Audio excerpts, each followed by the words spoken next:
M Q M کے senior رہنما doctor Farooq Sattar نے پیپلز پارٹی کو تنقید کا نشانہ بناتے ہوئے کہا کہ ان سے کسی منصوبے پر عوامی ریلیف کی توقع نہیں رکھی جا سکتی۔ کراچی میں پریس کانفرنس کرتے ہوئے ڈاکٹر فاروق ستار نے کہا کہ K4 منصوبہ آئندہ سال مکمل ہو جائے گا۔ ایم کیو ایم اس کو مانیٹر کر رہی ہے۔ منصوبے پر عوام کی ریلیف کی کوئی توقع نہ کی جائے، اور ہم نے یہ دیکھا کہ 14 سال تک یہ بیٹھے رہے اس منصوبے کے اوپر، لیکن اسے صبح کا سویرا دیکھنا نصیب نہیں ہوا۔ ان کو اللہ تعالیٰ نے یہ توفیق ہی نہیں دی کہ ان کے ہاتھ سے کراچی کے لوگوں، عوام اور شہریوں کی ریلیف کا کوئی کام ہو جائے۔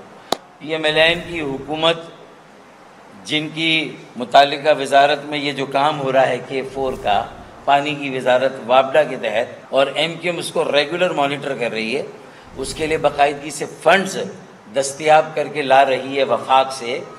72% بلکہ اب تو 75% اس منصوبے پر کام ہو گیا، اور اگلے سال جولائی اور دسمبر کے بیچ میں انشاءاللہ تعالی یہ منصوبہ مکمل ہوگا، اور کراچی کے عوام کو 26 کروڑ گیلن یومیہ اضافی پانی نصیب ہوگا۔